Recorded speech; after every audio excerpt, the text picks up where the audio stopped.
Who gon' take it there? Who gon' take it there?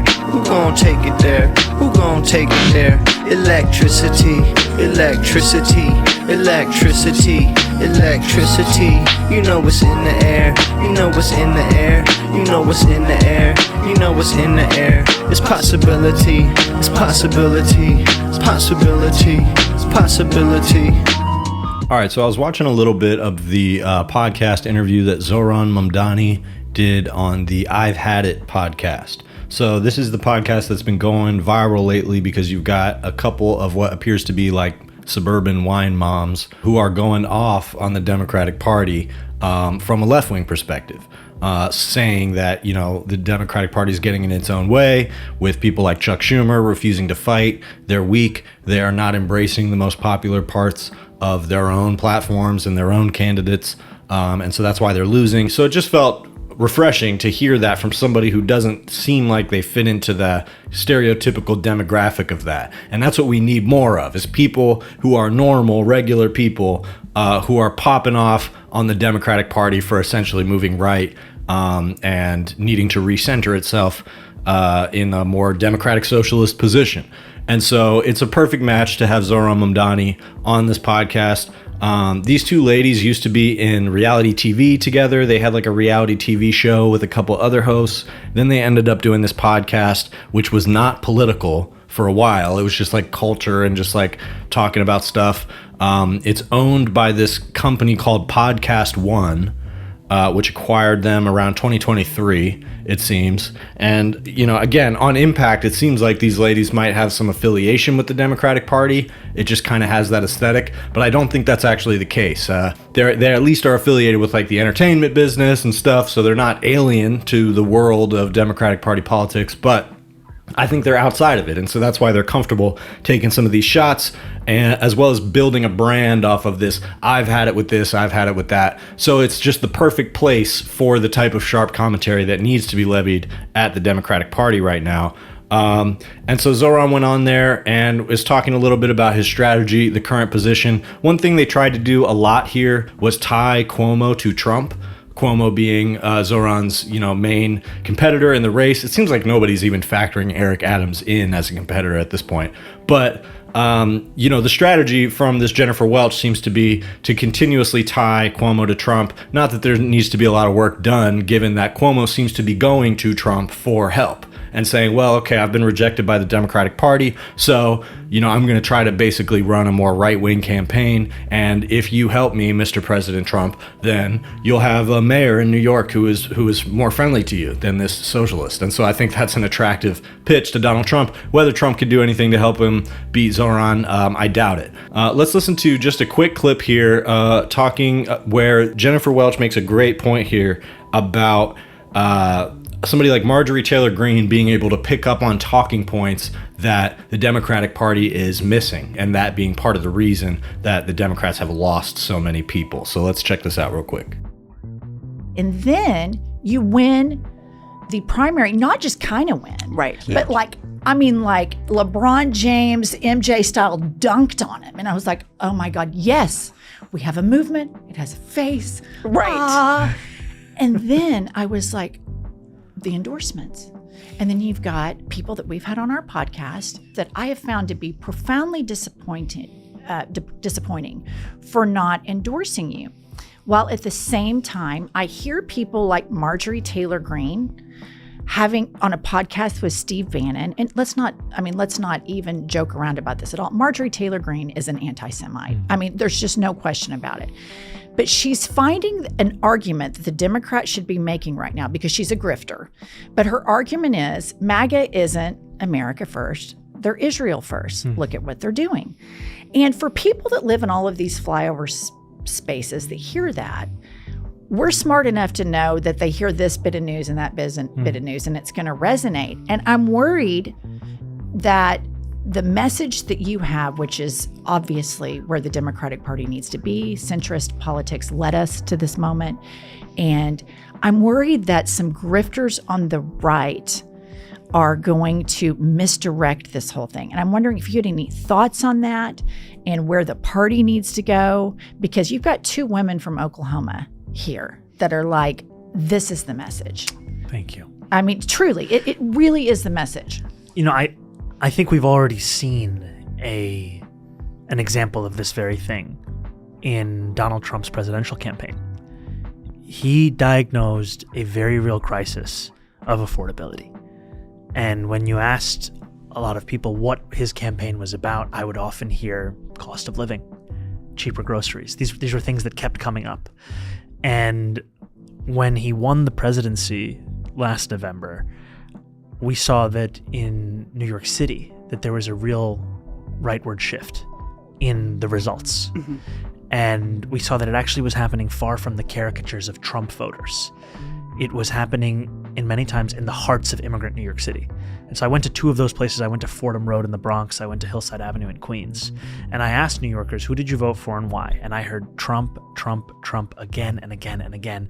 And when I asked why, I heard about rent. I heard about Con Edison, gas and electric. I heard about even Metro cards. I heard about groceries. I heard about childcare. I heard about how life was easier 4 years ago, how things seemed more in reach at that time, and how Donald Trump had this message of change. And now we know him to be insincere. We know him to be ridiculous. Grifter. We know him to be horrific. Right. And yet, we also know that if you do not address the crisis that people are living through, if you tell them, in fact, that they are wrong, then they will not respond to you. You have to be able to have a politics that is responsive to people's everyday, not only needs, but concerns, anxieties. And we have run this race with a firm focus on what we think is the most pressing crisis, which is affordability. I mean, this is the wealthiest city in the wealthiest country in the history of the world, and 1 in 4 are living in poverty, all at the same time. And as you've said, if we don't address this, there will be others, especially in the Republican Party, who do.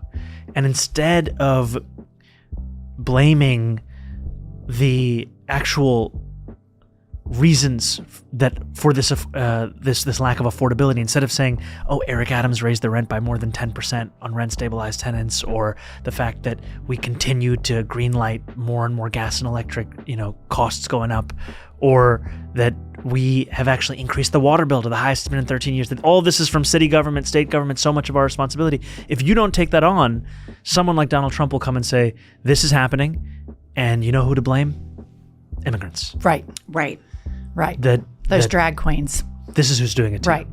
Right. And I think we need to be clear-eyed that if we don't address this crisis, someone else will, and they'll lead people in a completely All right, so a great point is being made from Jennifer Welch here, and I will get back to that in a moment. But I do want to just point out the brilliance of what Zohran is saying here. It's understated, but really process what he's saying. So he's saying that people in certain parts of New York, heavily immigrant communities in New York, leaned more towards Trump than anybody would have expected in this previous election. So what he did is he went there, he talked to them, and these were actually videos that he made. These were some of the first videos that Zohran was doing that were going viral. He was going and talking to people on street corners in New York, finding out that they voted for Trump and asking them why. And so he took the economic concerns that these people have, anything from economic to probably social issues that he was hearing about as well. And these are people who have been convinced to vote for a right-wing demagogue on the basis of these economic concerns. So he's hearing them out on their concerns despite the fact that they have gone for Trump. But then what he is synthesizing that message into is a message that is pulling the Democratic Party to the left. So he is able to go and talk to these people who voted for Donald Trump and successfully, very successfully, formulate the concerns that they have into something that completely cuts against what Donald Trump is doing and has done.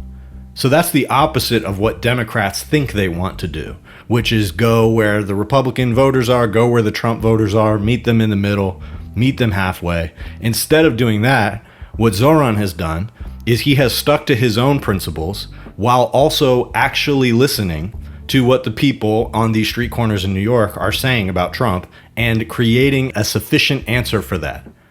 And part of the reason that he's able to do that is because he's a democratic socialist. And so there's a lens, a very effective analytical lens that he has to look at these problems through, so that even when somebody is explaining why they voted for the right-wing candidate in an election, he is able to formulate those same problems, and even in some cases those same boogeymen that are being perceived by these people, into a reason that they need to support a socialist platform or a democratic socialist platform. So that's the combination of being able to actually listen to people and also having a set of principles that guides you in terms of what you believe and what you're trying to get people to vote for. What goes a little bit more unaddressed here is the point that she was making about Marjorie Taylor Greene, and how Marjorie Taylor Greene has been able to effectively pick up on this space that the Democrats are leaving open by saying that MAGA is not America first, they are Israel first.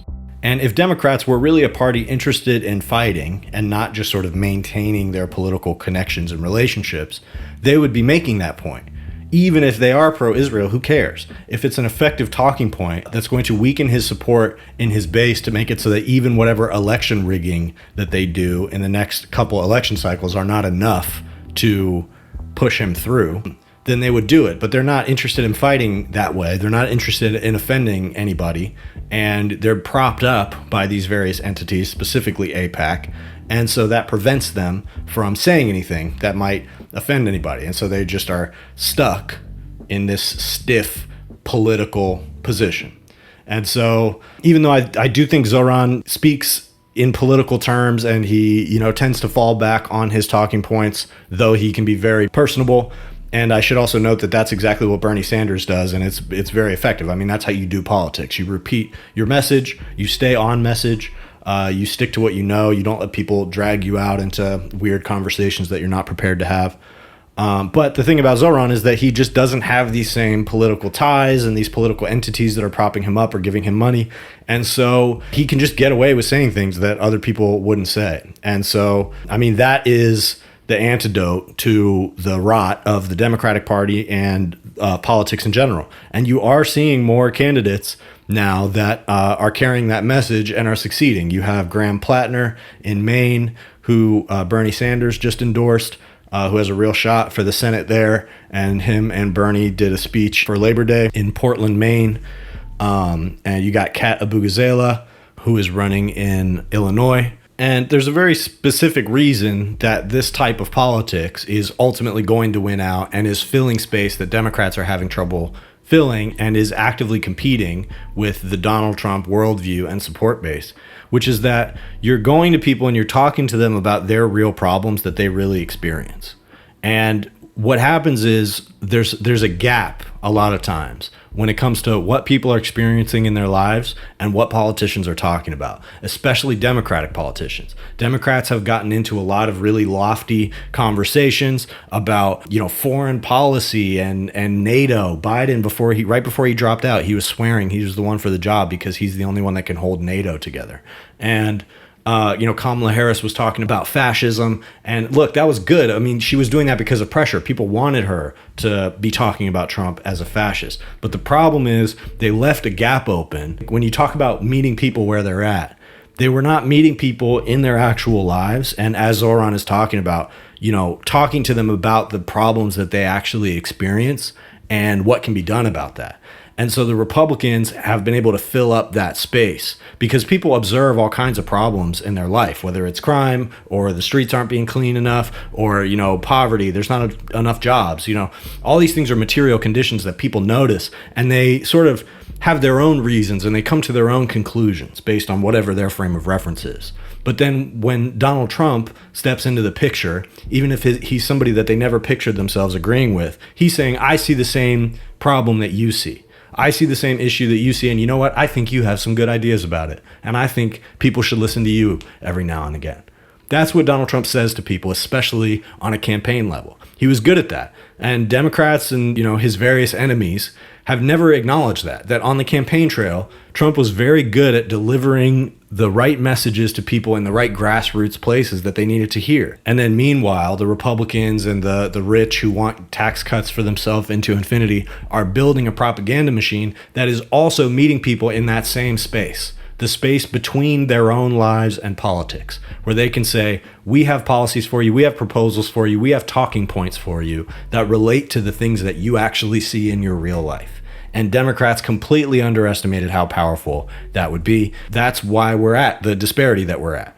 Because the systems that will deliver people better information that will lead them to better policies are not nearly as well funded as the ones that lead them to bad policies and lead them to bad conclusions. But we can't just cry about that. We've got to build that infrastructure. And the only way you're going to do that is by going to those places. You got to take your ass there, and you got to talk to the people who are there, and you got to do it. And so I like that about Zohran, and I've been thinking about doing some kind of content like that. I don't know. I've never been big on like debates, but like I like the idea of talking to people who are on the ground and who have their own ideas about this stuff, and trying to push the conversation in a certain direction, or maybe introduce them to some information that they've never heard before. There's this kid Parker who did some of the Jubilee debates. He does debates on live at Parker Get a Job, and he's a younger guy. I don't know. He's basically just a liberal who argues with people who support Trump all day. So, I mean, I probably would disagree with him on plenty of things when it comes to Democratic politics. He still defends Kamala Harris to this day, mainly just as a talking point.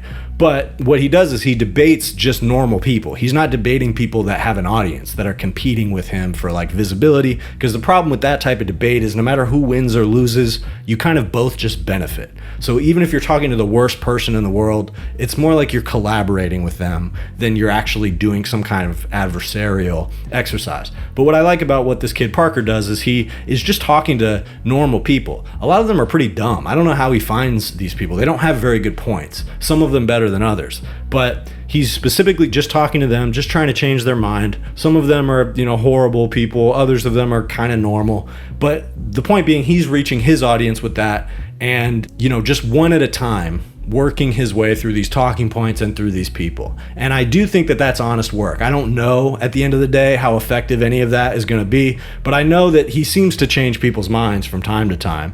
And it's just an interesting format. So I don't know if you guys have any ideas for stuff like that, or stuff that you might like to see in that realm. It's cool to talk to all of you, and I definitely reach people that disagree with me on this platform. But at the end of the day, what these socialist candidates are doing that's working is they're going to just people out there who might have no connection to their politics at all, might not understand it at all, and talking to those people about what concerns them and what they want to see in a politician. And like I said, Democratic Socialists are better equipped than any politician to take those answers and those concerns that those people have and formulate it into a version of politics that sticks to their principles. And that can be the future. That is the future we deserve. There are people who are out there fighting for that. And so we got to keep going.